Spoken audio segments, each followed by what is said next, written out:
फूलों से दवाई, कब से मिटेगा रोग मिटेगा रात मजबूत बनाई, नेचुरोपैथी को अपना कर जीवन सुखी बनाएंगे, नेचुरोपैथी को अपना कर जीवन सुखी बनाएंगे, तेल मालिश और व्यायाम योग नित जीवन में अपनाएंगे, सोते जगते जीवन में प्रभु का ध्यान लगाइए, दवा भोजन रोगी को देकर रोग को बढ़ाइए, फलाहार और जलाहार से रोग को जड़ मिटाइए, मिट्टी पानी धूप से सारे रोग भगाइए, नेचुरोपैथी को अपनाकर जीवन सुखी बनाएंगे, नेचुरोपैथी को अपनाकर जीवन सुखी बनाएंगे, कटी पाप और दुर्विस्नान से निर्मल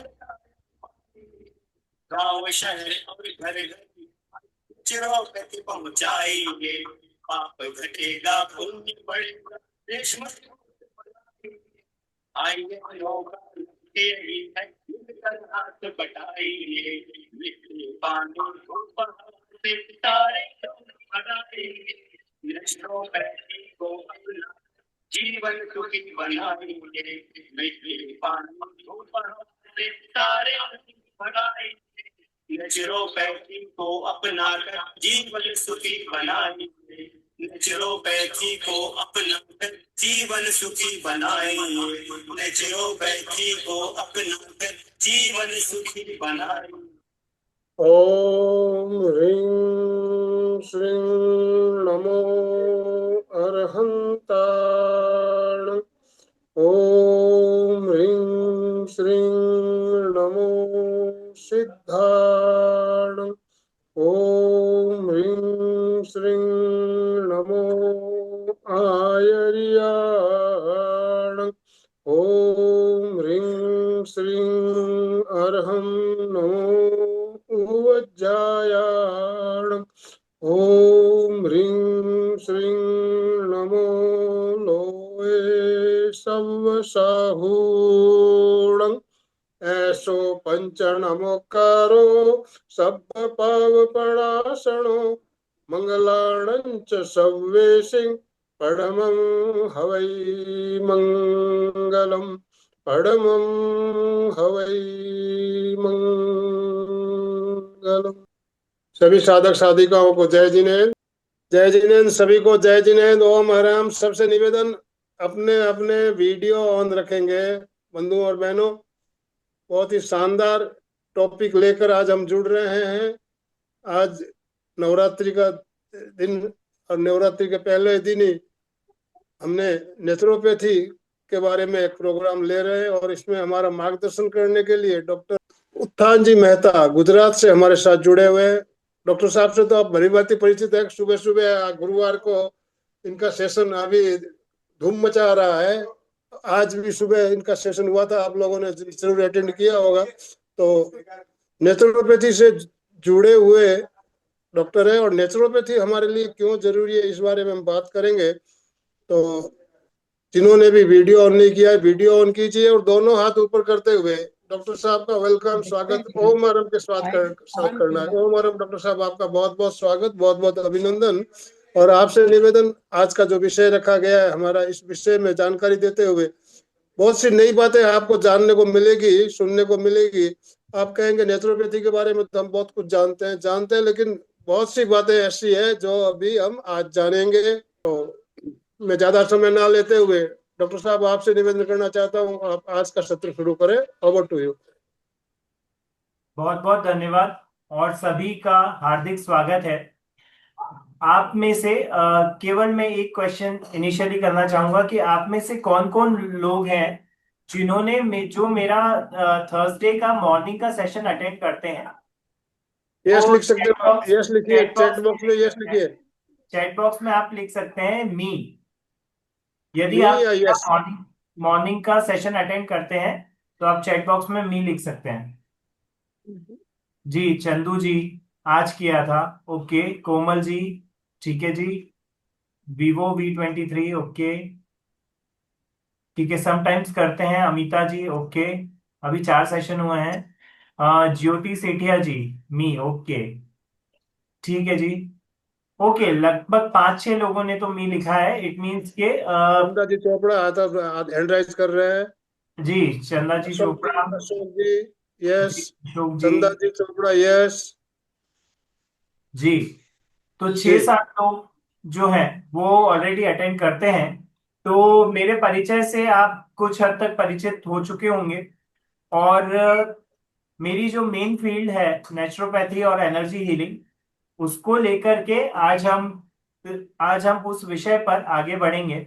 मॉर्निंग में हम मेडिटेशन करते हैं, जो कि नेचुरोपैथी का ही एक भाग है। मुझे उम्मीद है आप सभी लोग नोटपैड और पेन लेकर के बैठे हैं। जो भी कुछ इंपॉर्टेंट होगा आप सबको नोट करते जाना है। हम लोग स्टार्ट करते हैं। जिन लोगों ने वीडियोस ऑन नहीं किए हों वो अभी भी वीडियो ऑन कर लें। आपका जितना पार्टिसिपेशन होगा उतना ज्यादा लाभ आपको होगा, क्योंकि आप ही के स्वास्थ्य के ऊपर ये पूरा सेशन होने वाला है।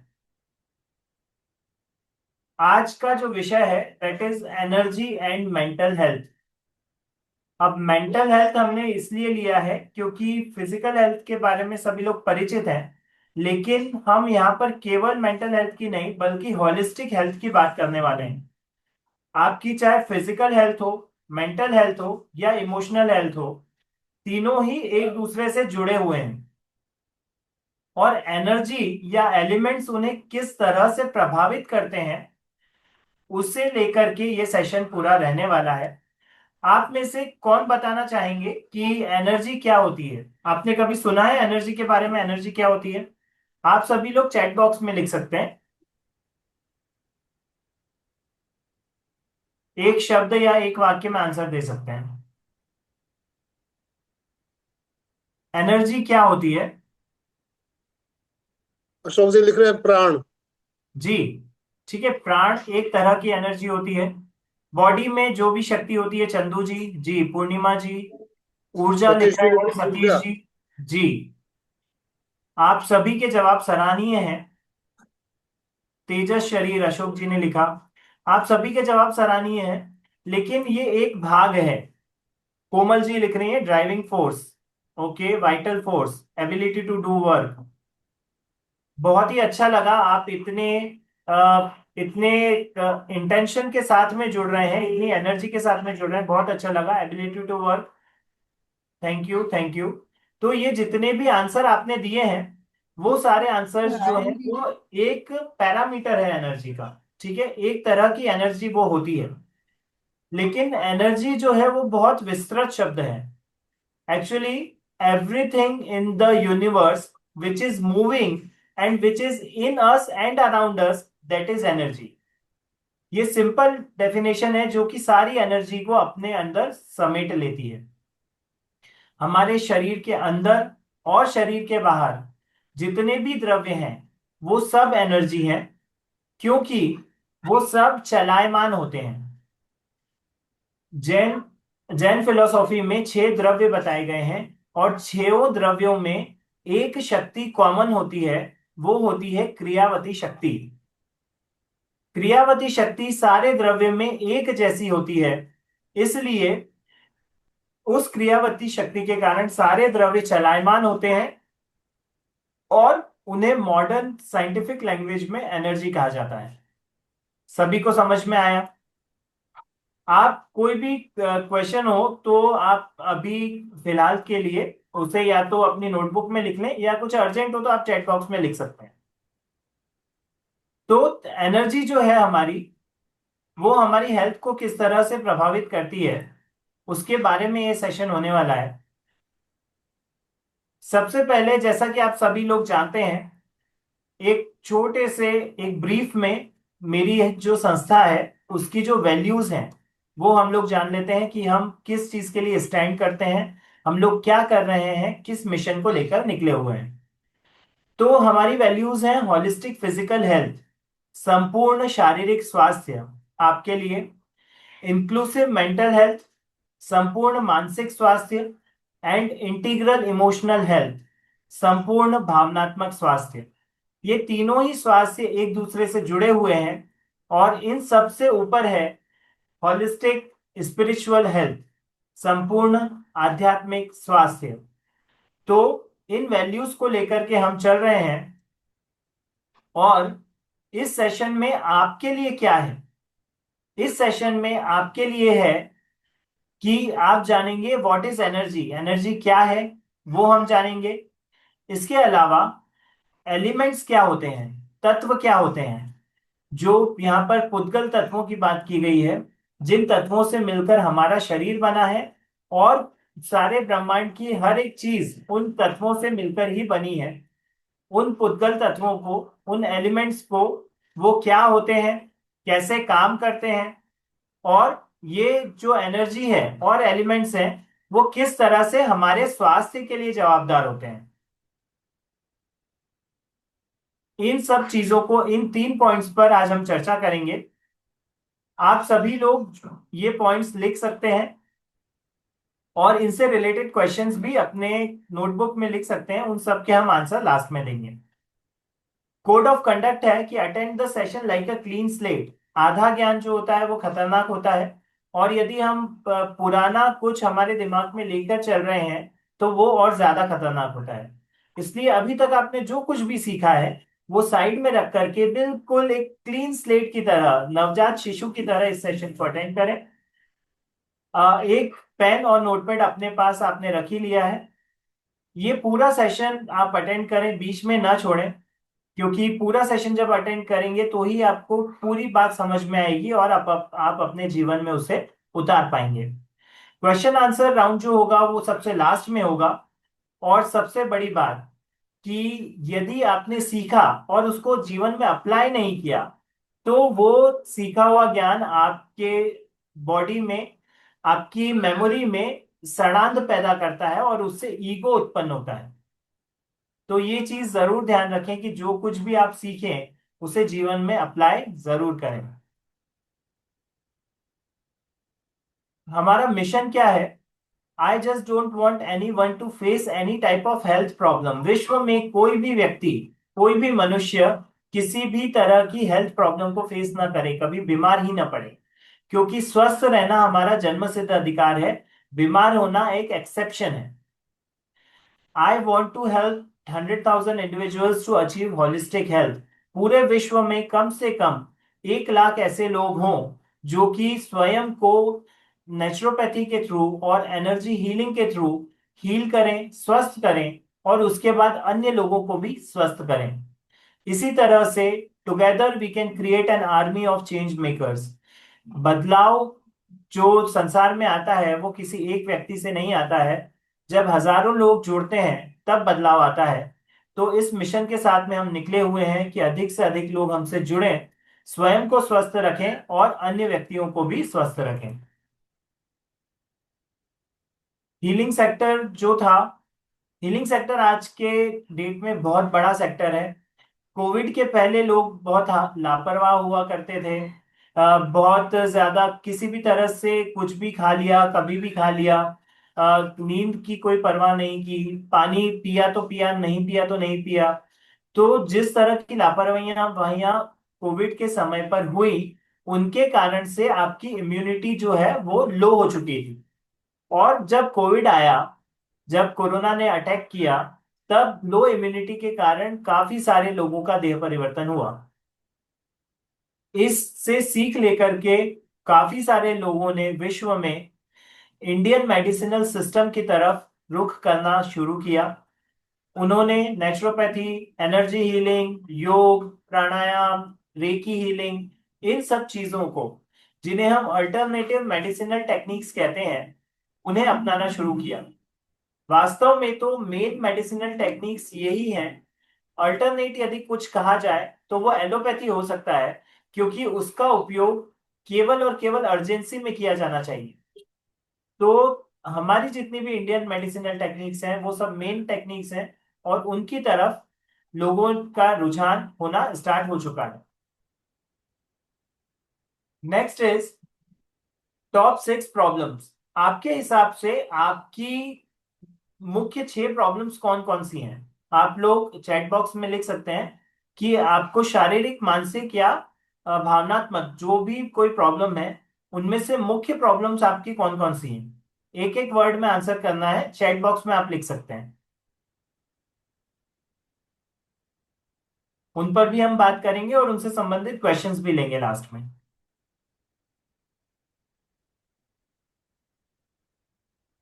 जी, स्किन प्रॉब्लम है अशोक जी। ठीक है जी। Okay, back pain, over thinking, anxiety, stress Komal ji. Satish ji Parkinson, okay ठीक है। Neck problem Chandu ji. और किसी को कोई इशू? जी, तो अभी हमारे पास 6 प्रॉब्लम्स आई हैं। ये सारी प्रॉब्लम्स को हम यहाँ इन से 6 प्रॉब्लम्स में, मैंने जो 6 प्रॉब्लम्स आपको बताने वाला हूं वो सारी प्रॉब्लम्स आपकी इसमें कवर हो जाएंगी। स्किन प्रॉब्लम्स जो होती हैं आपको, उसका भी एक मेन इशू होता है क्रॉनिक स्ट्रेस, हम ज्यादा तनाव लेते हैं। और इसके अलावा जब हमारी बॉडी में ज्यादा टॉक्सिन्स जमा हो जाते हैं, एम आर और पी जब हम खाते हैं, milk and milk products, refined food and packed food, जब ये हमारे भोजन में होता है तो उसके कारण स्किन प्रॉब्लम्स आती हैं। बैक पेन और स्ट्रेस, बैक पेन और स्ट्रेस का बहुत बड़ा रिलेशन है। जब आपकी बॉडी में बहुत सारी मेमोरीज इकट्ठा हो जाती हैं, जब आप पास्ट की मेमोरीज को अपने अंदर इकट्ठा करके रखते हैं, उन्हें रिलीज नहीं करते हैं, तो उसके कारण बैक पेन होता है। इसके अलावा एंजाइटी डिसऑर्डर, ओवर थिंकिंग, ये सब हमने यहाँ पे शामिल किया ही है। लोअर एनर्जी लेवल, पार्किंसन भी जो है उसमें भी बहुत बड़ा रोल जो है वो आपके पिछले जितने भी मेमोरीज हैं, जितने भी आपने दिमाग के अंदर जो चीजें भर के रखी हुई हैं, जो मेमोरी आप रिलीज नहीं कर पा रहे हैं उसके कारण, और कुछ जो है वो आपके डाइट प्लान के कारण, आपके लाइफ प्लान के कारण पार्किंसन होता है। तो ये सब चीजों को हमने इन 6 प्रॉब्लम्स के अंदर समावेशित किया है, जिसके अंदर आपको chronic stress, burnout, anxiety disorders, depression, low mood, lower energy levels, mid life crisis और लाइफ लॉन्ग मेडिसिन जो आप लेते हैं वो आ, सबसे बड़ा कारण है कि आपको अलग अलग तरह की बीमारियां होती हैं। जब आप सर्दी खांसी के लिए कोई एलोपैथी मेडिसिन ले लेते हैं और कंसिस्टेंटली उसे लेते हैं, तो वो आपके शरीर में अलग अलग भागों को, अलग अलग ऑर्गन्स को डैमेज करती है। और उसके कारण से आपको ऐसी ऐसी बीमारियां होती हैं जो आप इन फ्यूचर में कनेक्ट भी नहीं कर पाएंगे कि मैंने हेडेक के लिए या फिर सर्दी खांसी के लिए ये टैबलेट ली थी, उसके कारण ये हुआ है। तो छोटी छोटी बीमारियों में एलोपैथी लेना प्लीज बंद कीजिए। जब तक बहुत बड़ा कुछ अर्जेंसी नहीं हो तब तक एलोपैथी की शरण में नहीं जाना है, क्योंकि हम कैपेबल हैं उसे बिना दवाइयों के ठीक करने में।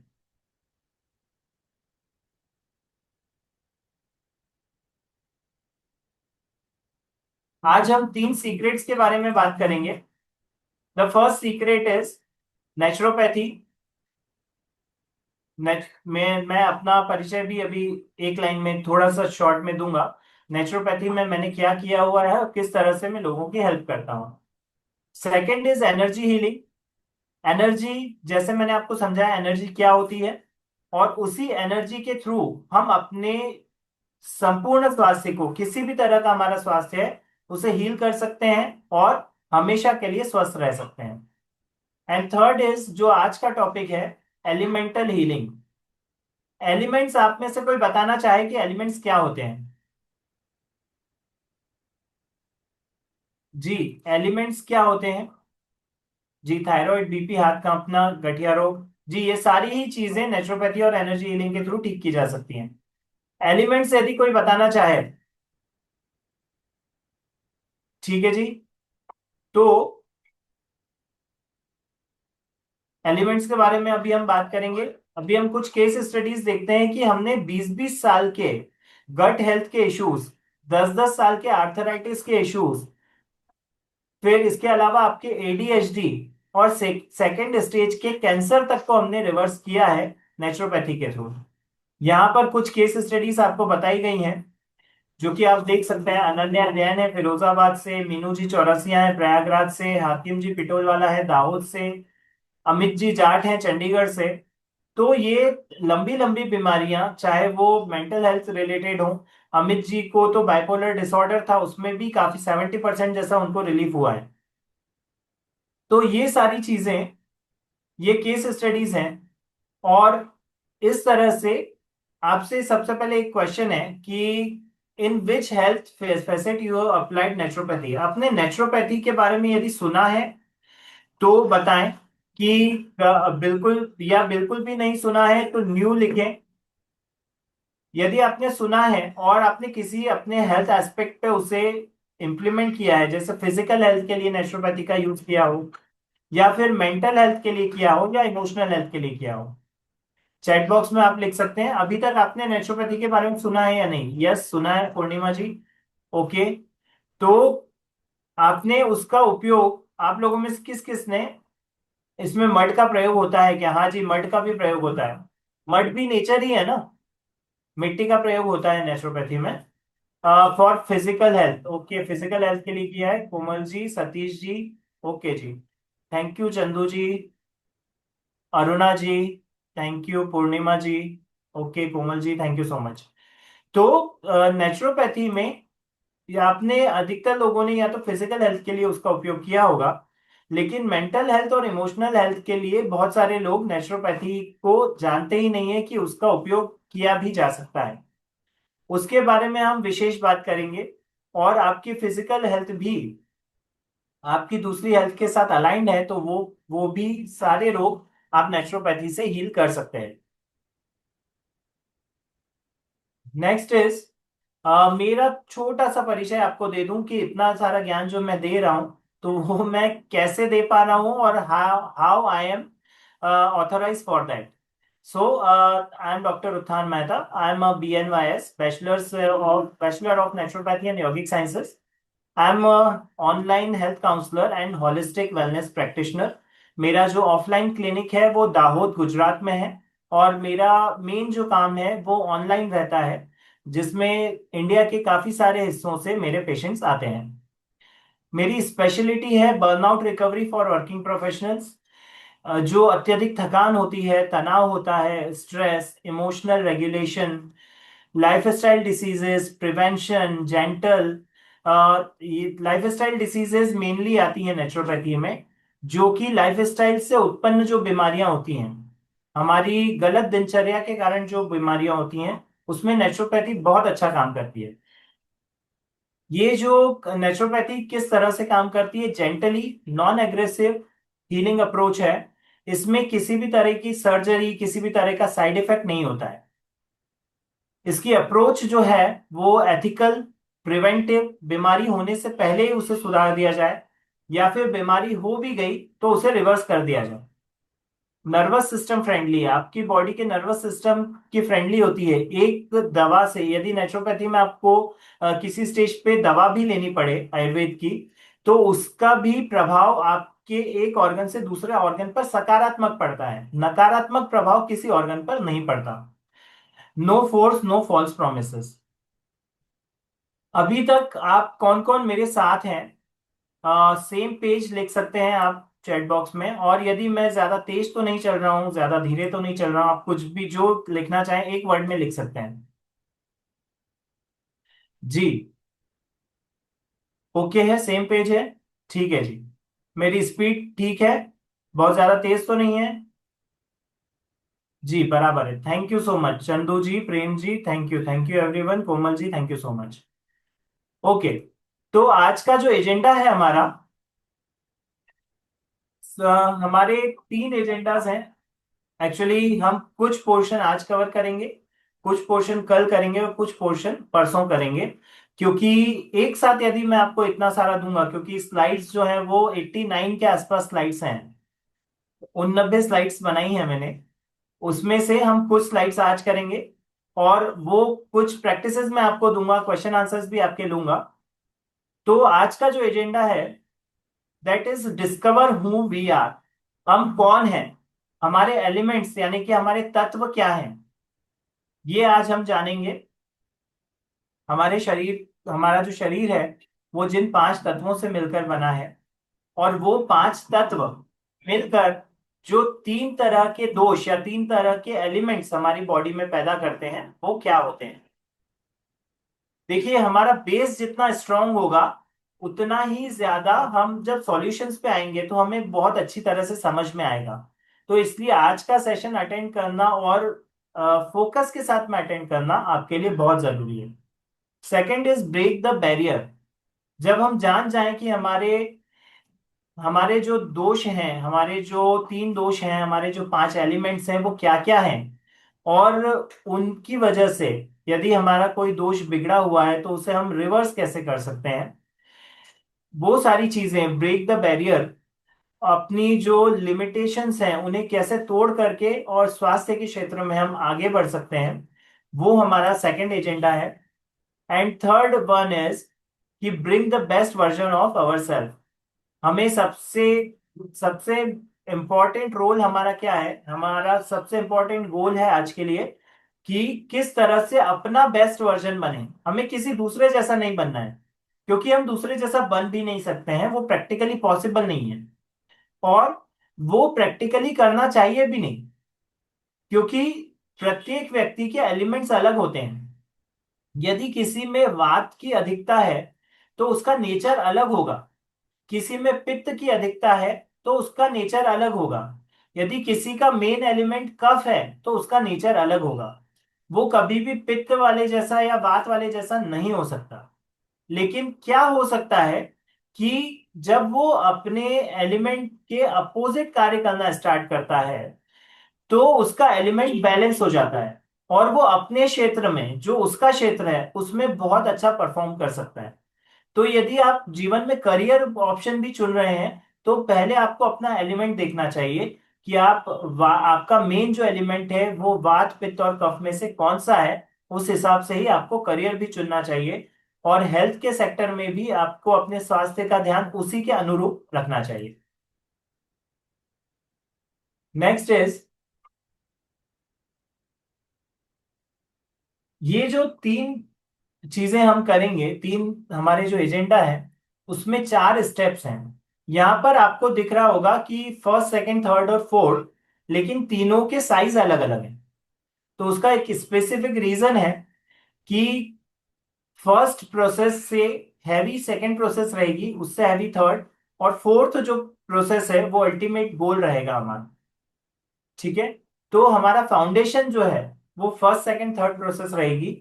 इनको आपको बहुत अच्छी तरह से, बहुत ध्यान के साथ अटेंड करना है। जितने ज्यादा आप नोट्स बना सके उतने ज्यादा नोट्स बनाने हैं और उन्हें फॉलो करना है। तो first thing is, what is our body type. हमारी बॉडी टाइप कैसी है। आपने देखा होगा कि हम लोग अलग अलग लोगों के साथ में अलग अलग टाइप का फील करते हैं। किस किस ने ऐसा फील किया है कि किसी पर्सन के, किसी व्यक्ति से जब आप मिलते हैं तो आप बहुत खुश होते हैं जबकि आप उससे पहली बार मिल रहे हैं। किसी व्यक्ति से आप मिलते हैं तो आप काफी दुखी होते हैं या आपको अच्छा नहीं लगता उससे मिल करके। किसी से मिल करके किसी की पर्सनैलिटी आपको बहुत सरप्राइज लगती है, आप उसे शंका की नजर से देखते हैं। किसी किसी से मिलकर के आप कंफ्यूज होते हैं कि मैं इसे कैसे जज करूं। ये व्यक्ति कभी किस मूड में होता है, कभी किसी मूड में होता है, मैं इससे किस तरह से बात करूं। तो ऐसे लोगों से आप दूर रहना पसंद करते हैं। किसी व्यक्ति से मिलकर के आप काफी ज्यादा एक्साइटेड होते हैं। जिन व्यक्तियों को आप काफी मानते हैं, जिन्हें फॉलो करते हैं, आपके गुरु हो या फिर ऐसे लोग हों जिनसे आप इंस्पिरेशन लेते हैं, उनसे आप मिलकर के काफी ज्यादा एक्साइटेड हो जाते हैं। किसी से मिलकर के आप डर जाते हैं, किसी से बात करके आप बोर हो जाते हैं, उससे दूर रहना पसंद करते हैं। ऐसा किस किस के साथ हुआ है और कौन कौन से एक्सपीरियंसेस हुए हैं, आप चैट बॉक्स में लिख सकते हैं।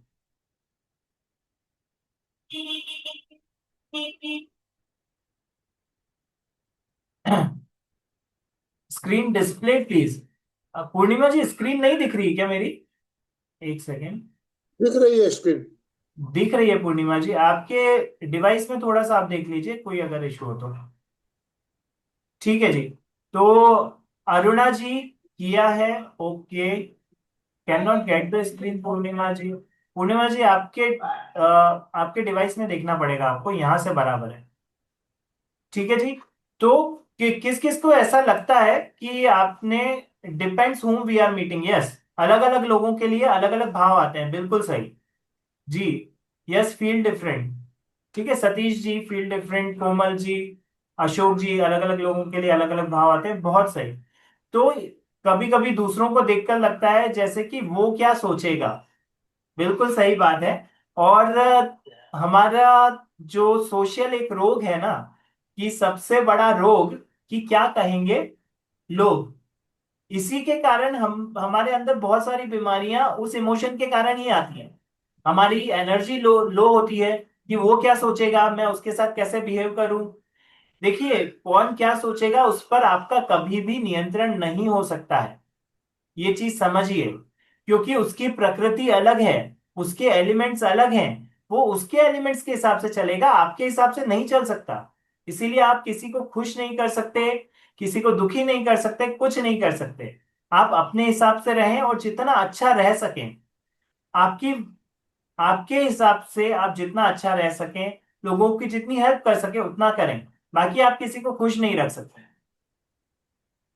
मेरा नेचर है ऐसा। ओके जी, नेगेटिव लोगों से प्राय दूर रहने का प्रयास करता हूँ, बहुत अच्छी बात है जी, बहुत अच्छी बात है।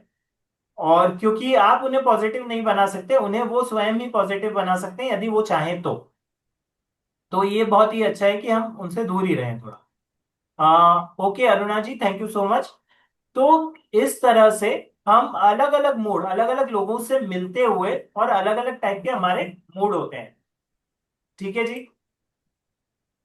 अब केवल मूड ही नहीं, केवल लोग ही नहीं, अलग अलग टाइप के जो सीजन्स होते हैं ना, किस किस को ऐसा लगता है कि किसी व्यक्ति को ठंड में बहुत अच्छा लगता है, वो बाहर घूमना पसंद करता है, सुहावना मौसम लगता है।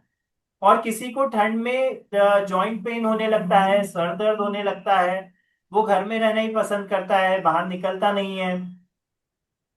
चारों सीजन के बारे में आप बता सकते हैं, किसी को बारिश में अच्छा लगता है, किसी को बारिश में अच्छा नहीं लगता, किसी को गर्मी में घूमना पसंद है, किसी को लू लग जाती है, किसी को पतझड़ का मौसम अच्छा लगता है, किसी को पतझड़ में किसी की याद आ जाती है। तो इतने अलग अलग टाइप के मौसम हमें अलग अलग टाइप के इमोशंस देते हैं।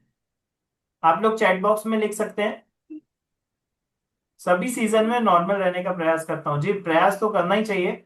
और उसके बारे में भी हम सीखेंगे कि आप नॉर्मल कैसे रह सकते हैं। डिपेंड टू पर्सन, जी जी, ठीक है जी। तो पर्सन के साथ में सीजन पे भी डिपेंड करता है, रेनी सीजन, ठीक है, किसी को रेनी सीजन, पूर्णिमा जी ने लिखा है रेनी सीजन, किसी को रेनी सीजन पसंद है, अच्छा लगता है, वो घूमना पसंद करता है, किसी को कीचड़ कीचड़ लगता है, अच्छा नहीं लगता।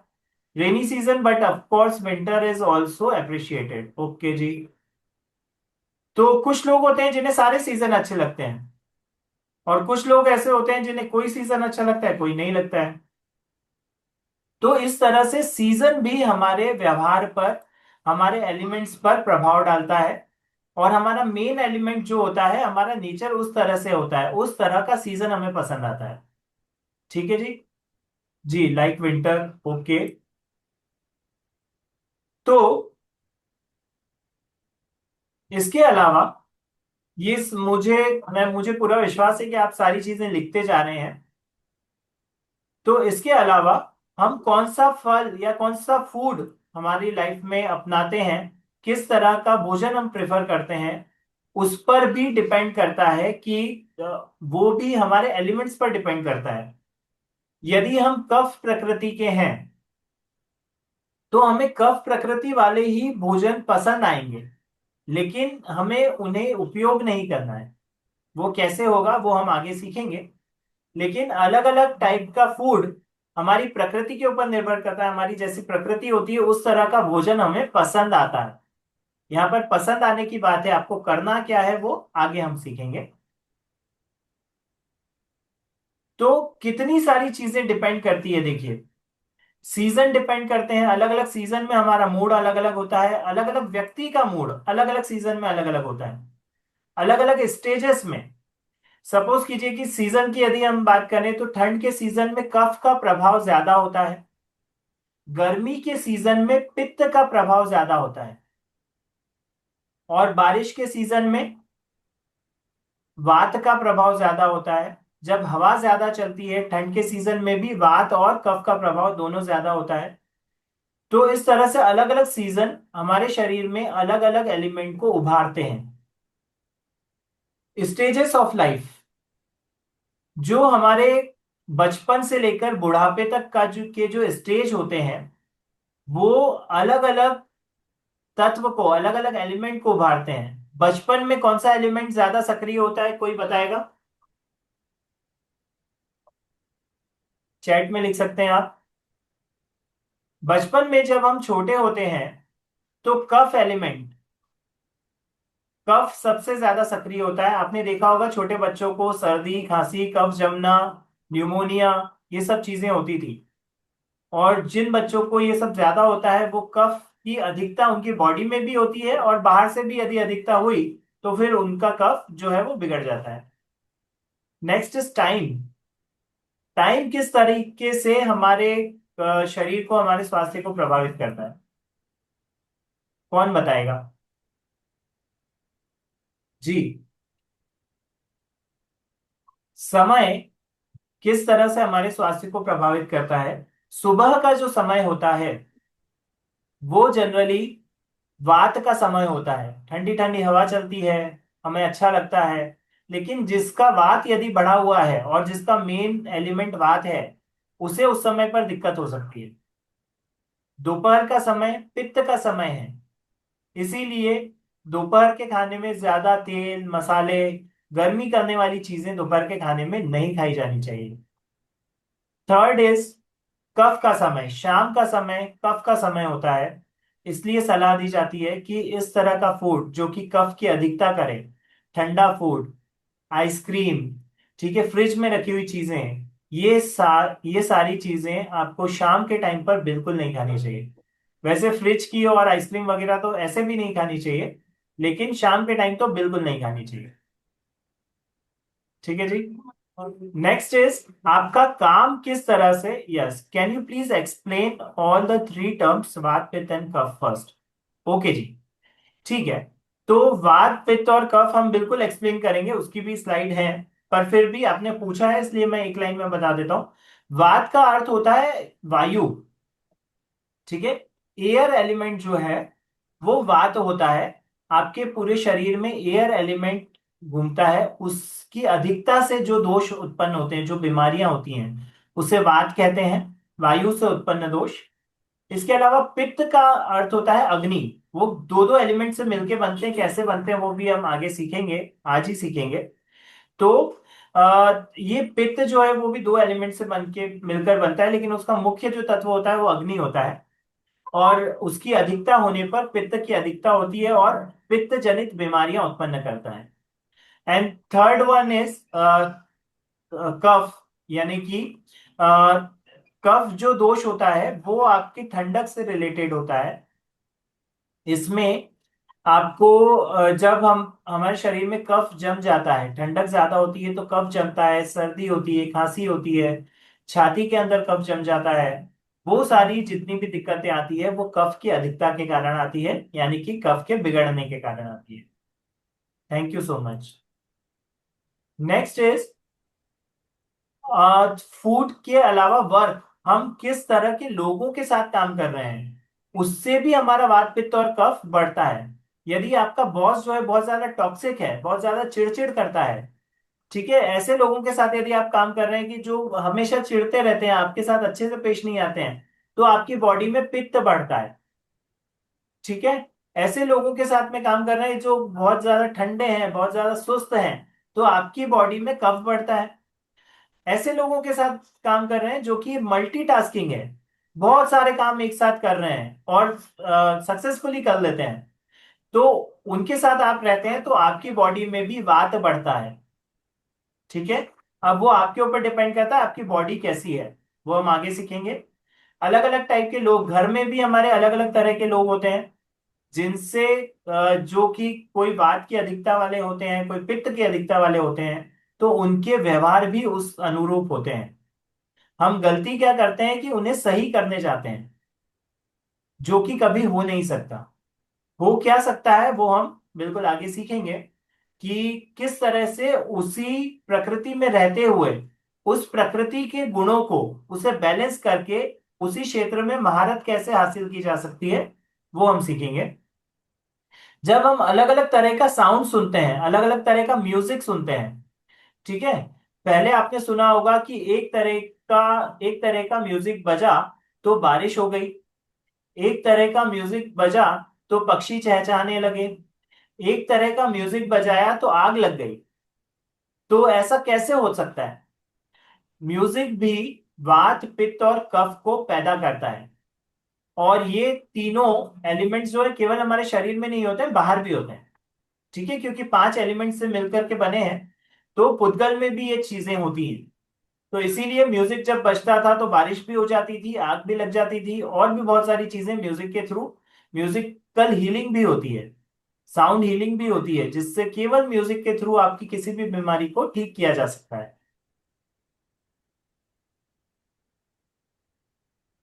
नेक्स्ट इज कि what happens when we don't have mastery over energy.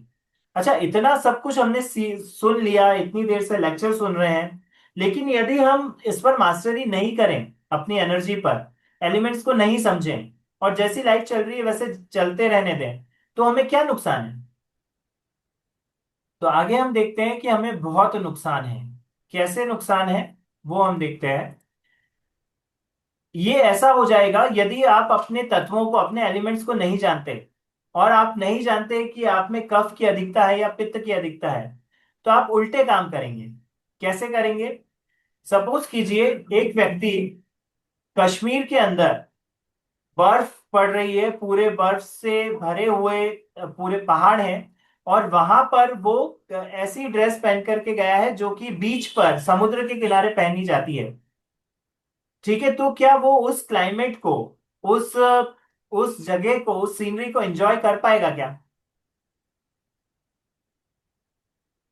यदि बीच पर पहने जाने वाले कपड़े वो कश्मीर में पहन के जाए तो उसे एंजॉय कर पाएगा क्या? यस और no? No. Komal ji no. Ji.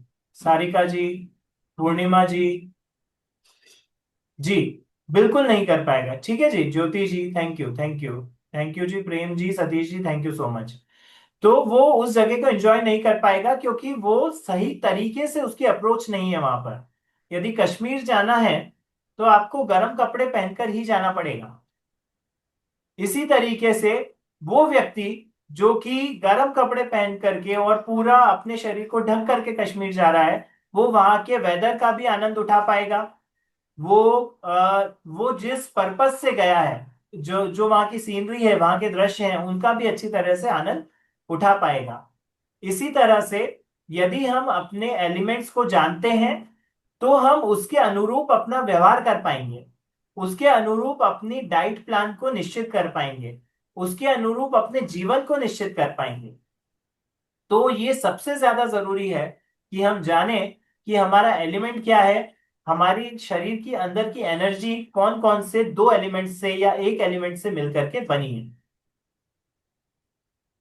Next is, जिस तरह से अभी हमने सीखा कि लाइफ में अलग अलग भाग में, चाहे वो आपकी हेल्थ हो, अभी हम हेल्थ के बारे में बात कर रहे हैं, लेकिन आपके रिलेशनशिप पर, आपके फाइनेंस पर, या फिर आपके लाइफ के किसी भी भाग में आपके एलिमेंट्स का बहुत ज्यादा प्रभाव पड़ता है। एक एग्जांपल मैंने आपको दिया कि आपको अपना करियर भी चूज करना है, तो ये सोच करके करना है कि आपका एलिमेंट्स, सबसे ज्यादा एक्टिव एलिमेंट कौन सा है, उस हिसाब से आपको करियर चूज करना चाहिए। आपको अपनी हेल्थ का ध्यान रखना है, तो किस, आपका कौन सा एलिमेंट एक्टिव है, उस हिसाब से आपको पहनने में, भोजन में, सोने में, पानी पीने में, सब चीज का ध्यान उसी हिसाब से रखना होगा। नेक्स्ट इज, जो हमने 4 स्टेप्स देखी थी, उसमें सबसे पहली स्टेप है कि who are we and what is our elemental nature. तो इसमें हमारा एलिमेंटल नेचर किस तरीके से बनता है ये अभी हम देखते हैं। यहां पर आपको क्या क्या दिख रहा है? कितने तत्व दिख रहे हैं? 5 एलिमेंट्स दिख रहे हैं यहां पर। चैट बॉक्स में लिख सकते हैं आप जी। इन पांचों तत्वों से मिलकर के हमारी बॉडी बनती है। Space, air, fire, water and earth. लेकिन इन पांच तत्वों से मिलकर के तीन तरह के दोष बनते हैं। वो दोष तब कहलाते हैं जबकि वो अधिक हो या कम हो जाए। ठीक है, बैलेंस रहे तो दोष नहीं कहलाते। तो तीन दोषों का नाम होता है वात, पित्त और कफ। तो वात यानी वायु, इसे बिना देखे एक बार बताएं कि वायु किन तत्वों से मिलकर बन सकती होगी। चैट बॉक्स में आप लिख सकते हैं, वैसे यहां दिया ही हुआ है, पर आप बिना देखे बता सकते हैं। जी, टू यानी वात स्पेस और एयर से मिलकर के बनता है। स्पेस यानी आकाश तत्व और वायु तत्व से मिलकर वात बनता है, जो कि मूवमेंट के लिए आपकी बॉडी में जितने भी मूवमेंट्स होते हैं, सपोज आपका ब्लड फ्लो कर रहा है तो वो वात के कारण कर रहा है। यदि आपका हार्ट जो है बीट कर रहा है, आपका हृदय धड़क रहा है, तो वात के कारण कर रहा है, धड़क रहा है। यदि आपका डाइजेस्टिव सिस्टम प्रॉपर काम कर रहा है, आप जो भी भोजन कर रहे हैं उससे न्यूट्रिशन सोख रहा है और वेस्ट को शरीर से बाहर कर रहा है, तो वो भी वात के कारण कर रहा है। यदि वात बैलेंस्ड होगा तो ही ये सारी चीजें प्रॉपर काम करेंगी। यदि वात इम्बैलेंस होगा तो ये सारी चीजें प्रॉपर काम नहीं करेंगी, और वात से संबंधित आपको जितनी भी बीमारियां होती हैं, चाहे वो वात की अधिकता के कारण, सबसे मेजर बीमारी का एक कोई भी नाम बताएं, अदरवाइज फिर मैं बताता हूं। वात के कारण कौन सी बीमारी हो सकती है? आर्थराइटिस।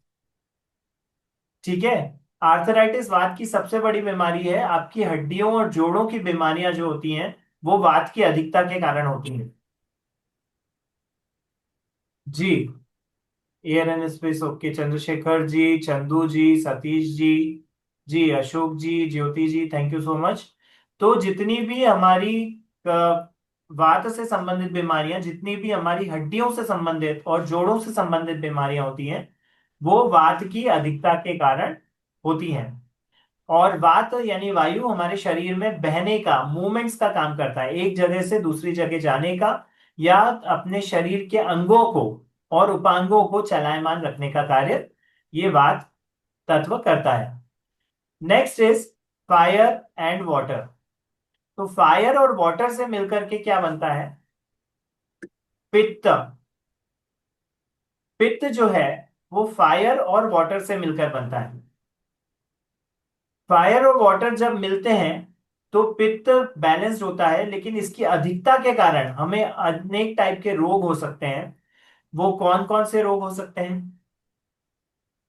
जब आपको एसिडिटी होती है, जब आपको खट्टी डकारें आती हैं, ठीक है, जब आपके शरीर में बर्निंग सेंसेशन होते हैं, शरीर में जलन होती है, खून में आपके वात जब बढ़ सॉरी खून में जब आपके पित्त बढ़ जाता है, जब आपको पैरों के तलवों में जलन होती है, जब आपको हाथों के तलवों में जलन होती है, ठीक है, ये सब कुछ पित्त के रोग हैं।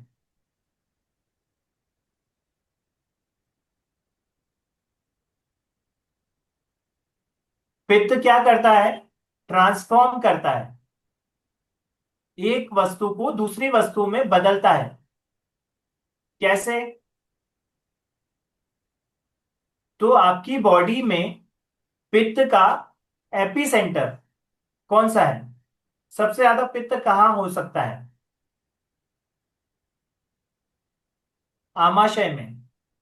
ठीक है, आपके डाइजेस्टिव सिस्टम में सबसे ज्यादा पित्त होता है। ठीक है जी, बिल्कुल। तो पित्त की अधिकता के कारण आपको इस तरह के रोग, जो कि जलन से संबंधित रोग होते हैं, वो होते हैं। जब आप भोजन करते हैं तो भोजन का ट्रांसफॉर्मेशन होता है, किस तरह से? न्यूट्रिएंट्स अलग होते हैं और जो वेस्ट है वो अलग होता है। न्यूट्रिएंट्स अलग होते हैं और वो बॉडी में अब्जॉर्ब कर लिए जाते हैं, ब्लड के थ्रू पूरी बॉडी में भेज दिए जाते हैं। और जो वेस्ट होता है वो आपके एक्सक्रेटरी ऑर्गन्स के द्वारा शरीर से बाहर कर दिया जाता है। ठीक है, तो ये जो प्रक्रिया है ये पित्त के कारण होती है। यदि पित्त धीमा हो गया, पित्त स्लो हो गया, तो डाइजेशन ढंग से नहीं होगा। यदि पित्त फास्ट हो गया, पित्त की अधिकता हो गई, तो जलन, एसिडिटी, इससे संबंधित आपको रोग ज्यादा होंगे। Next is water and earth. Water और अर्थ मिलकर कफ का निर्माण करते हैं। ये दो एलिमेंट्स मिलकर कफ का निर्माण करते हैं। कफ का बैलेंस रहना शरीर के लिए बहुत जरूरी है। अदरवाइज आपको सर्दी, खांसी, कफ का जमना, स्लोनेस, आलस का आना, काम करने की इच्छा न होना, दिमाग न चलना, फोकस न बनना, ये सारी चीजें आपको कफ की अधिकता के कारण होती हैं। और जब कफ बैलेंस होता है तो आप अब किसी निश्चित कार्य को एक समय पर एक काम करेंगे, लेकिन उसकी क्वालिटी बहुत अच्छी होगी यदि आपका कफ बैलेंस है तो कफ जो है वो स्थिरता का प्रतीक है, स्थिरता लाता है। अब मुझे चैट बॉक्स में लिखकर केवल इतना बता दीजिए कि मैं तेज तो नहीं चल रहा हूं। ठीक है, आप लोग नोट कर पा रहे हैं, नोट्स आप बना पा रहे हैं, स्पीड मेरी ठीक है? यस। ठीक है जी, थैंक यू सो मच। तो ये हमने तीनों हमारे जो त्रिदोष हैं उनके बारे में जाना, पांच जो तत्व हैं उनके बारे में जाना, और आज हम लास्ट हमारी आज की जो स्लाइड है वो हम ये जानेंगे कि each of us is made up of the five elements in different proportion. हमारे जो ये त्रिदोष का निर्माण होता है ना, वो कैसे होता है कि हमारे शरीर में ऐसे तो तीनों ही दोष होते हैं, वात, पित्त और कफ, तीनों बैलेंस होना जरूरी है शरीर में। तो प्रत्येक व्यक्ति के शरीर में तीनों दोष होते हैं, लेकिन बात यह है कि उनमें से मेन दोष कौन सा है। किसी का वात अधिक होता है, किसी में वात की प्राथमिकता होती है, किसी में पित्त की प्राथमिकता होती है, और किसी शरीर में कफ की प्राथमिकता होती है। यहां पर आपको तीन जार दिख रहे हैं। पहले जार में आपको दिख रहा है एयर। ठीक है, तो जिस जार में एयर दिख रहा है उसी तरह की ये फर्स्ट बॉडी है जिसमें एयर और स्पेस, आकाश तत्व और वायु तत्व, ये दो मिल करके उस शरीर का निर्माण कर रहे हैं। ठीक है, बाकी भी तीन तत्व भी हैं वहां पर, लेकिन मुख्यतः इन तत्वों की है। तो जिनमें वात अधिक होता है उनको, उनके गुण क्या होते हैं, उनके दोष क्या होते हैं, वो सब हम आगे सीखेंगे कल की क्लास में। आज हम ये इतना सीखेंगे कि ये सब जो जितनी चीजें हैं, पांचों एलिमेंट से मिलकर जो तीन दोष बने हैं आपके शरीर में, उनमें पहला जो है वो वात है, जो कि एयर और स्पेस से मिलकर बना है। इस जार के अंदर एयर भी है और स्पेस भी है, आकाश तत्व हर जगह है। सेकेंड इज वाटर एलिमेंट, और वाटर एलिमेंट जब फायर के साथ मिलता है तो पित्त बनाता है। आपने ध्यान दिया होगा जब आपको डकार आती है तो उसमें जलन तो होती है, लेकिन उसमें पानी का तत्व भी होता है, जल तत्व भी आपको कभी कभी मुंह में आ जाता है, या फिर जब जलन होती है पेट में तो आपको पता चलता है कि उसमें पानी और फायर दोनों ही तत्व होते हैं। थर्ड इज कफ। कफ जो है वो स्टेबिलिटी लाता है, मतलब जिस तरह से पत्थर होते हैं उस तरह से हैवीनेस बॉडी के अंदर लाता है। ठीक है, तीसरा जार जो है, जो उसमें पत्थर है और कुछ रेत है, उस तरह से कफ आपकी बॉडी में रहता है। और ये कफ कैसे बनता है? वाटर और अर्थ से। ठीक है, ये आप किसी किसी का शरीर भी देखेंगे ना, तो भी आपको पता चल जाएगा कि ये वात वाला शरीर है, पित्त वाला है या कफ वाला है। यहाँ पे आप डायग्राम भी देखेंगे तो भी आपको कुछ ना कुछ आभास में होगा। आप चैट बॉक्स में लिख सकते हैं डायग्राम में आपको कुछ अलग दिख रहा है। कोमल जी, आप चैट बॉक्स में लिख सकते हैं, फिर हम आपके क्वेश्चंस भी लेंगे। डायग्राम में आपको तीनों शरीरों में कुछ अलग दिख रहा है? नॉट सीन नहीं दिख रहा है, ठीक है जी, मैं बता देता हूं, मैं बताऊंगा फिर आपको ध्यान आएगा। ठीक है जी। जी, मोटापा, ओके अनिल जी, ठीक है। अशोक जी, मोटा पतला, जी हाँ, कफ फैट, जी हाँ जी हाँ। ठीक है जी, please explain cough with heaviness point, okay. ठीक है जी। कफ जो है वो हैवीनेस मैंने आपको बोला ना, तो वो कैसे होता है कि कफ की जब अधिकता होती है, आप देखिएगा जो अर्थ एलिमेंट है यानी पृथ्वी तत्व है वो भी हैवी है, धरती यानी मिट्टी वो भी हैवी है, और पानी में भी वजन होता है। तो दोनों यदि मिट्टी में पानी मिला दिया जाए तो उसका वजन कितना बढ़ जाएगा। ठीक है, आपने एक गमला लिया उसमें केवल मिट्टी है, तो आप धीरे से उसे उठा सकते हैं। उसमें आपने पानी भी डाल दिया, मिट्टी और पानी मिक्स हो गए, उसके बाद उसका वजन कितना बढ़ जाएगा। उसी तरह से ये दो तत्व जब हमारे शरीर में मिक्स हो जाते हैं और इसकी अधिकता हो जाती है, एक पर्टिकुलर पॉइंट तक ठीक है रहना चाहिए, लेकिन उसकी जब अधिकता हो जाती है तब वो हमारे शरीर में दोष उत्पन्न करता है। कैसे दोष। सबसे बड़ा दोष मोटापा। कफ जब जिसकी जिसका प्राथमिक तत्व, जिस शरीर का प्राथमिक तत्व कफ है, और वो यदि बढ़ जाता है तो वो बहुत जल्दी मोटा होता है। वो व्यक्ति उस व्यक्ति को पतला होने के लिए या फिट रहने के लिए बहुत ज्यादा मेहनत करनी पड़ेगी बनिस्बत के वात प्रकृति वाले के। वात प्रकृति वाला मनुष्य यदि आ, कैसे भी यदि वो थोड़ा बहुत इम्बैलेंस भी है, कुछ भी खा रहा है कुछ भी पी रहा है, तो भी उसका वजन नहीं बढ़ेगा। लेकिन कफ वालों को बहुत जल्दी बढ़ जाएगा। वात वाला यदि थोड़ी एक्सरसाइज भी करेगा तो उसका वजन बहुत जल्दी कंट्रोल हो जाएगा यदि बढ़ भी गया है तो। ठीक है, इस तरह से यहाँ पे आपको पहला शरीर जो दिख रहा है वो वात वाला है, पतला शरीर है। नहीं दिख रहा, वात कहाँ देख रहा। सॉरी, बैकग्राउंड में यदि किसी की आवाज आ रही है तो अपने आप को म्यूट कर लें कृपया। तो वात वाला शरीर जो होता है वो पतला शरीर होता है। पित्त की जिनमें अधिकता होती है उनका शरीर जो है वो एक जैसी बॉडी होती है, ना ज्यादा एकदम पतली होती है ना मोटी होती है, लेकिन उनके शरीर में जलन से संबंधित रोग यदि पित्त की अधिकता है तो उनके शरीर में ज्यादा होते हैं। उन्हें गुस्सा भी ज्यादा आता है, लेकिन वो फोकस्ड भी ज्यादा होते हैं।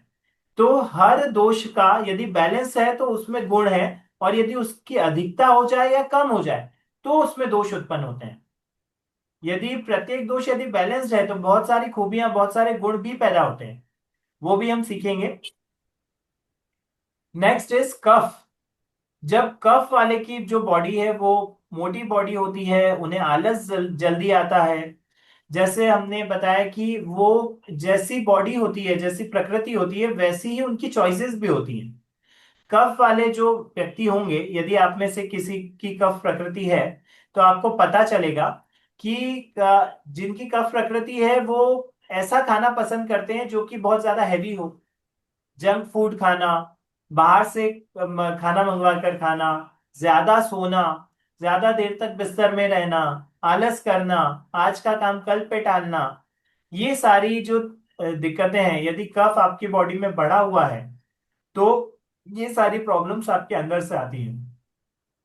ठीक है, अभी तक हम क्या करते हैं कि हम उन लोगों को ब्लेम करते हैं, जज करते हैं, लेकिन जज करना सही चीज नहीं है। वो किस तरीके से उसे रिवर्स किया जा सकता है और प्रत्येक प्रकृति के गुणों को अपनाया जा सकता है और उनकी अधिकता होने से रोक करके या उन्हें कम होने से रोक करके बैलेंस रख के और उनके दोषों को दूर रखा जा सकता है, गुणों को अपनाया जा सकता है। तो ये हमारा आज का सेशन था। इसमें मैंने पूरे 3 दिन की स्लाइड्स पूरी तरह से बना रखी हैं, और जिस तरह से सीरियल में होता है ना कि आपको थोड़ा सा एक ऐसा लगना चाहिए कि हम आगे क्या आने वाला है, तो एक प्रीव्यू आपको दे देता हूं कि वात, पित्त और कफ किस तरीके से ये बॉडी में बिगड़ते हैं, किस तरीके से कम होते हैं, किस तरीके से बैलेंस रखे जा सकते हैं। यदि इन्हें बदला नहीं जा सकता प्रकृति को, तो प्रकृति को किस तरीके से नियंत्रित किया जा सकता है और नियंत्रित करके उन गुणों को कैसे अपनाया जा सकता है जो कि वो प्रकृति के मुख्य गुण हैं। सपोज कीजिए कफ जिनके पास है तो वो लोग बहुत शांत भी होते हैं, उन्हें गुस्सा नहीं आता। तो किसी का यदि झगड़ा हो रहा है तो कफ प्रकृति वाला व्यक्ति उसे शांत करा सकता है। ये एक गुण बताया, ऐसे अनेक गुण तीनों ही प्रकृतियों के बारे में कल आप जानेंगे। इसके अलावा हम अपने शरीर की कौन सी प्रकृति है कैसे पता चलेगा। देखिए कुछ तो अभी मैंने आपको बताया है कि, और इसके अलावा जी कफ वाला लेजी होता है ना, जिसकी वात प्रकृति होती है वो बहुत ज्यादा ओवर एक्टिव होता है, 8-10 काम एक साथ कर रहा है, किचन में खाना भी बना रहे हैं, फोन पे बात भी कर रहे हैं, सब्जी भी काट रहे हैं, सब एक साथ कर रहे हैं। ठीक है। तो वात प्रकृति जिनकी ज्यादा होती है वो हवा की तरह काम करते हैं। ठीक है। उसके कुछ फायदे भी हैं, कुछ नुकसान भी हैं। वो किस तरीके से हैं, नुकसानों से कैसे बचा जा सकता है, फायदे कैसे अचीव किए जा सकते हैं, वो सारी चीजें हम कल सीखेंगे। इसके अलावा इन एलिमेंट्स को इन एलिमेंट्स को रिवर्स रिवर्स कैसे किया जा सकता है कि एलिमेंट्स बदले नहीं जा सकते, लेकिन उन्हें रिवर्स किया जा सकता है। उनके जो गुण हैं उन्हें उभारा जा सकता है। वो कैसे किया जाएगा। उसके अलावा भी एक एक एलिमेंट के ऊपर और एक एक एनर्जी के ऊपर हम लोग विस्तृत चर्चा कल और परसों करेंगे। गट हेल्थ की प्रॉब्लम, आईबीएस गट हेल्थ की प्रॉब्लम है। ठीक है। गट हेल्थ की जो प्रॉब्लम होती है वो अधिकतर पित्त के कारण होती है। ठीक है। और भी बहुत सारे इश्यूज होते हैं उसमें, उसके बारे में भी हम चर्चा करेंगे। तो आज अभी हम क्वेश्चन आंसर्स लेंगे, लेकिन आज के जो क्वेश्चन आंसर्स होंगे वो आज के सेशन पे बेस्ड हो। ठीक है। अभी तक आपने जो सीखा है उसमें आपको जो कुछ भी पूछना है वो आप बिल्कुल पूछ सकते हैं, मैं सबके आंसर दूंगा। लेकिन जिस तरह से सीरियल यदि आपके पास सामने पहले से रिवील हो जाए तो अगले एपिसोड का मजा नहीं आता। उसी तरह से अगले एपिसोड्स के बारे में या किसी बीमारी के बारे में आज चर्चा ना करें, वो हम लास्ट डे करेंगे परसों के दिन। आज के सेशन से संबंधित जो भी यदि आपके पास क्वेश्चंस हैं तो आप पूछ सकते हैं। Anand sir, over to you. Yes, screen हटा लीजिए प्लीज। जी सर, जी सर, बिल्कुल। एक सेकेंड, जो हटी या नहीं मैं देख लेता हूँ। हट गई सर। यस, जी। हट गई। पहले चंदू जी दुगड़, उसके बाद अशोक जी। हेलो। हेलो सर, आवाज आ रही है? आ जी रही, सर, बोलिए। बिल्कुल आ रही है मैम। जी बताएं। अभी जैसे आपने बताया कफ वाला जो बॉडी वाला होता है उसकी ना, कफ प्रकृति वाला तो उसकी बॉडी मतलब बढ़ती जल्दी है, मतलब हाँ जी। मोटा होता है। हाँ तभी जी। जैसे अभी अभी मैंने अभी थोड़े दिन में नोट किया है कि जैसे मेरे को थोड़े दिन से पहले सर्दी जुकाम ज्यादा हो रहा था, तो नाक से जैसे पानी वानी भरा था, तो ऐसा मेरे को लगता था कि जैसे मेरा शरीर फूला, जैसे पेट है या ब्रेस्ट है फूला है, तो क्या वो कफ प्रकृति के है या वात है? नहीं, देखिए, जो भी यदि बॉडी हैवी हो रही है और आपको सर्दी खांसी हो रही, कफ जम रहा है, तो वो ऑब्वियसली कफ प्रकृति है। लेकिन उसका मतलब ये नहीं है कि आपकी बॉडी ही कफ प्रकृति की है। ठीक है। वो बहुत सारी चीजों पर डिपेंड भी करता है। हमने अभी सुना ना कि सीजन के ऊपर भी डिपेंड करता है। यदि सपोज आपका एकदम से आपका जो नेचर है, आप यहाँ पर रहते रहते यदि आप कहीं फॉरेन में चले गए, यहाँ पर आपकी जलवायु अलग है, बाहर की जलवायु अलग है, तो उसके कारण भी कफ बढ़ता है। और भी बहुत सारे फैक्टर्स हमने अपने शुरू से अटेंड किया है, तो हमने बहुत सारे फैक्टर्स पे चर्चा की है। ठीक है। तो उसके कारण कफ बढ़ता है, लेकिन उसका यही है कि किस तरीके से हम उसे रिवर्स कर सकते हैं वो हम कल के सेशन में बिल्कुल सीखेंगे। और किसी भी कोई भी आपकी प्रकृति हो, चाहे वात हो, पित्त हो, कफ हो, उसके लेके घबराने की जरूरत नहीं है। हर प्रकृति के कुछ गुण होते हैं, उन गुणों को हम अपने अंदर उभार सकते हैं, उन क्वालिटीज को अपने अंदर लेके आ सकते हैं। और वो केवल हेल्थ के सेक्टर में नहीं, जीवन के अलग अलग क्षेत्रों में, चाहे आपके रिलेशनशिप्स हो, चाहे आपका ऑफिस हो, चाहे आपका घर हो, चाहे कुछ भी हो, आपके फाइनेंसेस हो, सब में आप उनका उपयोग कर सकते हैं। वो हम सीखेंगे, 2 दिन में हम सब कुछ सीखेंगे। एक बात ये पूछ रही थी कि जैसे वेट ज्यादा नहीं बढ़ा, लेकिन ऐसा हाँ। लगा कि जैसे बॉडी मतलब जैसे पेट फूल रहा है या कुछ ऐसा है कि कपड़े ऐसे टाइट हो जाते हैं, तो वो हम्म। वो कार्ड पूछ रही थी, वो क्यों होता है? देखिए, वो कफ की अधिकता के कारण तो होता ही है, लेकिन पेट फूलने के और भी बहुत सारे कारण हो सकते हैं। एक तो जब आपका टमी का साइज बढ़ता है ना, जब आपका पेट बढ़ता है, तो उसका मेन जो कारण होता है वो कॉर्टिसोल होता है। आप जब स्ट्रेस ज्यादा लेते हैं या आप बैठक ज्यादा करते हैं, बहुत ज्यादा बैठते हैं, कुर्सी पर, चेयर पर बैठने का काम ज्यादा है आपको, या फिर ज्यादा स्ट्रेस लेते हैं, स्ट्रेस सबसे बड़ा रीजन होता है आपके पेट का साइज बढ़ने के लिए। ठीक है। तो स्ट्रेस कम करें।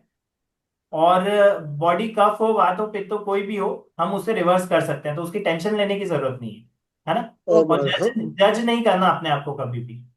अशोक ठीक है। जी। अशोक जी। अशोक जी के बाद कोमल जी। जी अशोक जी।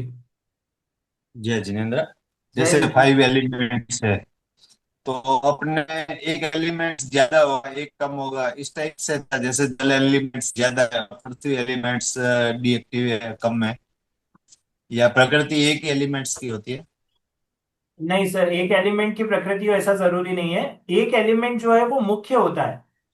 सपोज हम्म। किसी के शरीर में कफ की मुख्यता होगी, किसी में वात की मुख्यता हो सकती है, किसी में पित्त की मुख्यता हो सकती है। मुख्यता एक एलिमेंट की होगी, लेकिन उसके सेकेंडरी और थर्ड एलिमेंट भी होते हैं। ठीक है, जैसे काफी सारे रोग होते हैं जो दो एलिमेंट से मिलकर के बनते हैं। ठीक है, तो आपकी बॉडी में यदि कफ हाई है तो पित्त भी होगा और वात भी होगा, लेकिन सेकंड नंबर पे कौन है, थर्ड नंबर पे कौन है, ये डिपेंड करता है। और उसी तरीके से हमें अपनी जीवन शैली निर्धारित करनी चाहिए। अशोक जी। उसके जैसे वो जल तत्व और पृथ्वी तत्व का, उसमें वो प्रकृति के अंदर ही एडजस्टमेंट हो जाता है हाँ जी, हाँ जी। एलिमेंट। ये पांच तत्वों से मिलकर के ही तीन दोष बनते हैं। ये हमने शुरुआत की स्लाइड में भी बताया है कि आप इसकी रिकॉर्डिंग भी एक बार देखिएगा कि जो हमने पांच तत्व बताए हैं और उनके नीचे तीन दोष, कौन कौन से दोष जो हैं वो किस किस तत्व से मिलकर के बनते हैं वो भी बताया है। सपोज कीजिए कि आकाश तत्व और वायु तत्व से मिलकर के वात बनता है, जो कि मूवमेंट के लिए उत्तरदायी होता है। ठीक है, फिर अ, आपका अग्नि तत्व और जल तत्व से मिलकर के पित्त बनता है, जो कि शरीर में पाचन के लिए उत्तरदायी होता है और भी बहुत चीजों के लिए उत्तरदायी होता है।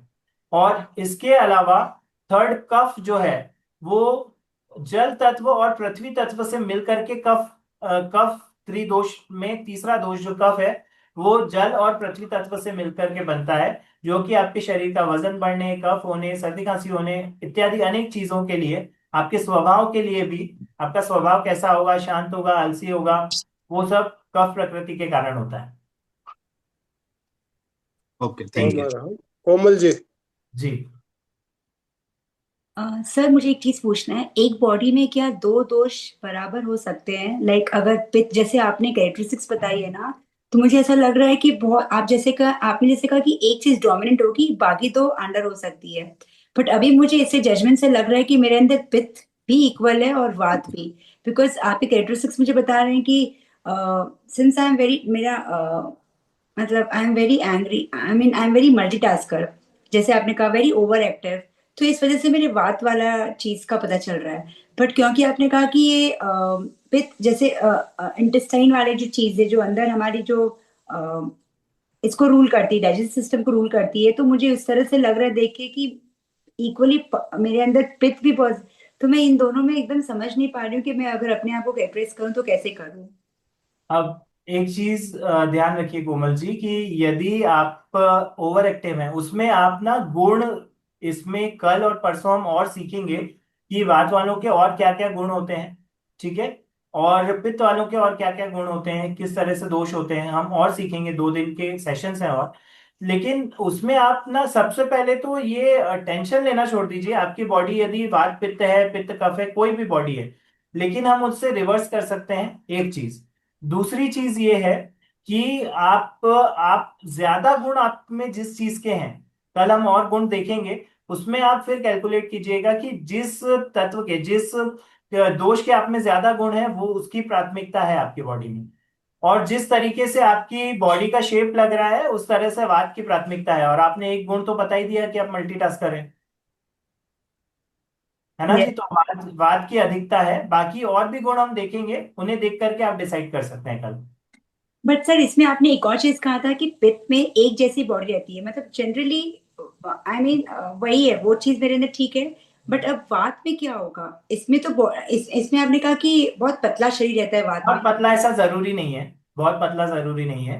ओके। देखिए, वो डिपेंड करता है कि जिस तत्व की मुख्यता भी है ना, तो वो कितने बाय कितने की मुख्यता है। सपोज कीजिए कि यदि आपका वात 60 है और पित्त 40 है, तो वो ज्यादा ऐसा नहीं कह रहे हैं, डोमिनेट ठीक है करेगा, ना। करेक्ट। हाँ, तो हाँ। दोनों ही डोमिनेट कर रहे हैं आपकी बॉडी में, ऐसा भी हो सकता है। लेकिन फिर भी आपके कुछ लक्षण देख करके मैंने आपको बताया, बाकी कल और परसों की क्लास में आप और भी गुण सीखेंगे तो आप खुद से डिसाइड कर पाएंगे कि कौन सी बॉडी है। Thank you so much. Thank you. Om Arham. तो आप हम लोगों की जिज्ञासाओं का समाधान सुंदर तरीके से हो रहा है। अभी किसी के हैंड राइज तो और है नहीं। उत्थान जी, आपने बताया है अग्नि और जल तत्व बन जब मिलते हैं तो पित्त दोष होता है। नहीं नहीं, हाँ, अग्नि और जल तत्व से पित्त दोष बनता है, हाँ जी। तो अग्नि और जल जल तो अग्नि को बुझाने में काम आता है। तो वाटर विरोधाभासी। का प्रभाव बढ़ेगा तो अग्नि का प्रभाव कम हो जाएगा इससे। सर वो ऐसा एक्चुअली नहीं होता है, उसमें ऐसा है ना कि जब हमारे शरीर में जल तो ऑलरेडी होता है, ठीक है, और इसके अलावा जब हम भोजन करते हैं तो अग्नि प्रज्वलित होती है, जी ठीक है। और अग्नि का अर्थ केवल जगने जलने वाली अग्नि से नहीं होता है सर। जितनी भी जलन होती है ना, हमारी बॉडी में कुछ जलन हो रही है, पेट में एसिडिटी हो रही है, सपोज कीजिए आपको एसिडिटी हुई और डकार आई, तो हम्म आपको नाभि से लेकर के और पूरे गले तक में जो जलन होती है, वो उसमें तो जल की मात्रा भी है। और अग्नि मतलब केवल सुलगने वाली अग्नि से अर्थ नहीं है वहां पे। वहां बिल्कुल। पे उसका अर्थ है कि जो कि पाचन को सहायक हो सके, वो अग्नि तत्व होता है वहां जी, पे। तो इसीलिए भोजन के बीच दौरान पानी पीने के लिए मना किया जाता है कि खाना खाते समय पानी नहीं पीना चाहिए या इतनी देर तक पानी नहीं पीना चाहिए। उसका एक नियम बता देता हूं कि भोजन के 48 मिनट पहले, 48 मिनट पहले और 96 मिनट बाद, ऐसे कहें तो 2 घड़ी पहले और 3 घड़ी बाद तक आपको पानी नहीं पीना चाहिए, ठीक है। 48 घूट मिनट घूट पहले। लेने का रहता है हाँ, घूट बीच घूट में सर। घूट। हाँ, उसमें ऐसा है सर कि जैसे आपने भोजन किया, ठीक है, तो पहले तो आपका भोजन ही ऐसा हो जिसमें आपको ज्यादा पानी पीने की जरूरत ना पड़े, ठीक है। जब आप तला भुना नहीं खाएंगे, अत्यधिक मिर्च मसाले नहीं खाएंगे, सादा भोजन खाएंगे, तो आपको ज्यादा पानी पीने की जरूरत ही नहीं पड़ेगी। एक चीज उस समय पर, बाद में तो पीना है, कैसे पीना है वो भी बताऊंगा। तो उस समय पर यदि आपने भोजन किया तो केवल आचमन का पानी एक घूंट मुंह में लिया, पूरे मुंह में घुमाया और उसे अंदर ले लिया। इस तरह से आप पानी पी सकते हैं उतना, ताकि आपका गला और मुंह साफ हो जाए, ठीक है। जी, बाकी जो पानी है वो आपको 1.5 घंटे बाद ही पीना है, 96 मिनट्स बाद। बहुत सुंदर, बहुत ही बढ़िया जानकारी, बहुत अच्छा ज्ञानवर्धक आज का सेशन। तो चंदा जी चोपड़ा, चंदा जी चोपड़ा, आप हैंडराइज हाथ, आपका वीडियो देखने से पता चल रहा है हैंडराइज। चंदा जी बोलिए। Yes sir. Thank you sir, वास्तव में बहुत अच्छी जानकारी दी आपने। हमें मालूम पड़ा कि हम तो हमेशा ही सोचते थे कि कैसा शरीर है, मालूम नहीं, पर आज हमें मालूम पड़ा कि हम वात पित्त और कफ तीनों चीज होती है, उनमें एक मुख्य होता है। तो अच्छी चीज, अच्छी जानकारी दी है, काफी अच्छी क्लास रही, बहुत अच्छा है। Thank you very much sir. जी। कल बहुत और परसों आपको और जानकारियां मिलेंगी, तो याद से कल और परसों का सेशन जरूर से अटेंड करें। और यस सर। ऐसी जानकारियां मिलेंगी। आज हमने बेसिक जो था हमारा बेस मजबूत किया है। अब इस पे जो बिल्डिंग बनेगी वो कल और परसों बनेगी। Thank you. जी, ओके जी। कोमल जी कुछ कहना चाहती है। सर आपने अभी कहा कि हमको 1.5 घंटा करीब पानी नहीं पीना चाहिए। तो सर जिसके पास टाइम क्रंच है, जो सूर्यास्त के बाद जिसको खाना और पानी नहीं पीना है, वो कैसे अपने दिनचर्या को एडजस्ट करे पानी के लिए? जी, तो उसके लिए मैं आपको नियम बताता हूँ जी कि हाँ, जैनिज्म में भी ये फिलोसॉफी है कि आपका चौवियार है ना, तो आपका जो भोजन है वो सूर्यास्त से कम 1.5 घंटे पहले हो जाए। Around 4 o'clock, yes. करेक्ट? हाँ। हाँ, वो ठीक है, तभी आप चौवियार को मेंटेन कर पाओगे, ठीक है। तब यदि आपने अराउंड 4 o'clock यदि भोजन कर लिया, तो आपने 5:30 तक पानी पी लिया, जितना पीना था, ठीक है। उसके बाद में 5:30 6 बजे तक भी यदि आपने पानी पी लिया, 5:30 से 6 तक आपको जितना पानी पीना है आपने पी लिया। अब 1.5 घंटे बाद आपने पानी पिया, आधे घंटे तक अच्छा पानी पी लिया, उसके बाद आपको इतनी प्यास नहीं लगेगी, क्योंकि आपका जो डाइजेस्टिव सिस्टम है, जो आपका भोजन है, वो बड़ी आंच से छोटी आंच से नीचे उतर के बड़ी आंच में जा चुका है, ओके। ठीक है। बड़ी आंच में जाने के बाद में आपको प्यास नहीं लगेगी, ओ। ठीक है। एक बार आपने पानी पी लिया ना, वो 1.5 घंटे बाद पानी पीना भी जरूरी है, ये भी ध्यान रखना, है हम्म। ना। 1.5 घंटे तक नहीं पीना है, लेकिन 1.5 घंटे के बाद जरूर पीना है। और बैठ करके पीना है, घूट घूट करके पीना है, एक एक सिप करके, ऊपर से नहीं पीना है, अदरवाइज वायु अंदर जाती है तो वात से संबंधित बीमारियां हो सकती है, ठीक है जी। जी, थैंक यू सर। के लिए व्यासने की व्यवस्था बताइए जैन धर्म में। हाँ जी, हाँ मैं वही बोल रहा हूँ। तो जो ब्यासने की व्यवस्था है उसमें आपका ब्यासना 3:30-4 बजे हो जाता है, ताकि आप 1.5 घंटे के बाद ही पानी पिए। यस। ठीक है जी। सारिका जी कुछ बोलना है आपको, आप अनम्यूट कर सकते हो, सारिका सेठिया। नहीं तो हम समापन की ओर चलेंगे। यस, अनम्यूट कीजिए सारिका जी, अनम्यूट, आप म्यूट है। यस, ओम बोलिए। अरहम सभी को। उमर सर हम। बहुत अच्छा लगा आपका क्लास। तो बहुत सारी बातें जानती थी और बहुत सारा कुछ नया जानने को मिला। ठीक है, ये चीजें समझ में आ रही है, लेकिन पूरी तरीके से क्लियर नहीं हुआ कि मेरा शरीर किस तरह का है। जी प्रकृति का हो सकता है, क्योंकि जलन शरीर में ज्यादा रहती है, मैं देखती हूँ। और उसे भी ऐसा नोटिस करती हूँ कि महीने के 2-4 दिन बहुत ज्यादा जलन होता है। तो मुझे प्लीज ये बताएं कि उस वक्त मैं क्या, अपने आप को ऐसा क्या जिससे मुझे ठंडक मिले। और जैसे आपने बताया हथेलियों का जलन होता है, पैर के तलुओं में जलन होता है, ये कंटिन्यू मतलब मैं 2-4 महीने से महसूस कर रही हूँ, लेकिन पूरा महीना नहीं। मतलब मंथ में 2-4 दिन थोड़ा ज्यादा रहता है। तो ये चीजें मैं सोच रही हूँ। अब मैंने बोला नहीं, क्योंकि आप बोल ही रहे हैं कि कल मैं बताऊंगा बहुत कुछ, इसलिए मैं हाँ, रुकी हमार हुई हम। थी।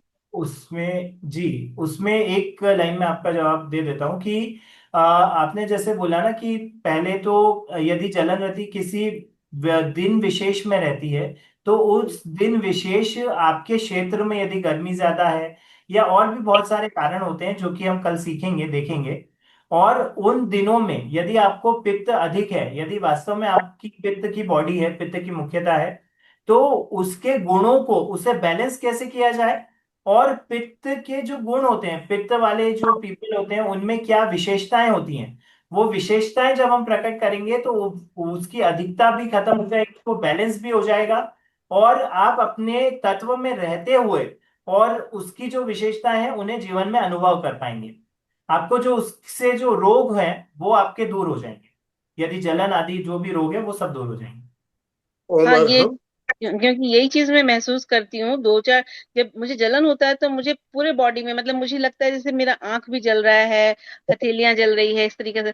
तो मुझे ऐसा लगता था कि शायद पानी की कमी हो रही है, मैं पानी लेती हूँ तो मुझे देखिए लगता नहीं कि पानी।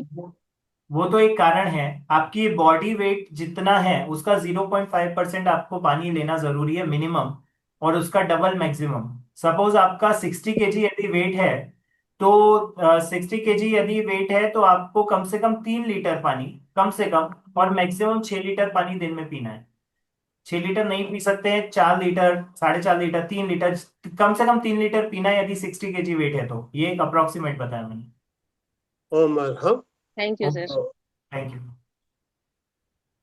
समापन की ओर चलेंगे। अशोक जी का कहना है समापन मैं करवाना चाहता हूँ। अशोक जी अनम्यूट कीजिए। जय जिनेन्द्र। जय आज जी। नया वर्ष की शुरुआत हो रही है, हिंदू नए वर्ष की, तो उसके एक मंगल भावना का समापन करते हैं। हिंदू नया वर्ष हमारे लिए मंगलमय हो। मैं आत्मा सर्वशक्तिमान हूँ, मास्टर हूँ। मैं सफलता का सितारा हूँ। सफलता मेरा जन्म सिद्ध अधिकार है। मैं हेल्थी, वेल्थी और हैप्पी हूँ। इन्हीं शुभ भावनाओं के साथ ओम शांति शांति शांति। कृतज्ञोस्मि। हम सब हम सब पूज्य गुरुदेव के गुरुदेव आभारी के हैं। कृतज्ञोस्मि। हम हम सब सब पूज्य पूज्य गुरुदेव गुरुदेव के के आभारी हैं। कृतज्ञोस्मि। हम हम सब सब पूज्य पूज्य गुरुदेव गुरुदेव। के आभारी। देखते हैं हमारी है। बहुत बहुत धन्यवाद हम सब उत्थान सर, और जितने डॉक्टर भी भाई साहब। बहन हमारे साथ जुड़े सभी का बहुत बहुत धन्यवाद, बहुत बहुत आभार। तो आज के सेशन की रिकॉर्डिंग आपको कल सुबह सुबह मिल जाएगी। आप कोई चीज अगर आपने नोट नहीं कर पाए हो तो दिन भर पे आप टाइम निकाल के एक बार वीडियो को जरूर देखिएगा। कल दूसरा सेशन अटेंड करने से पहले इस वीडियो को एक बार ध्यान पूर्वक देख लीजिएगा, ताकि आपकी कोई पॉइंट छूट गया है तो आप उसको नोट डाउन कर पाएंगे। यस, तो आज का ओम सेशन में एंड कर रहे हैं। ओम कृतज्ञोस्मि। अरहम।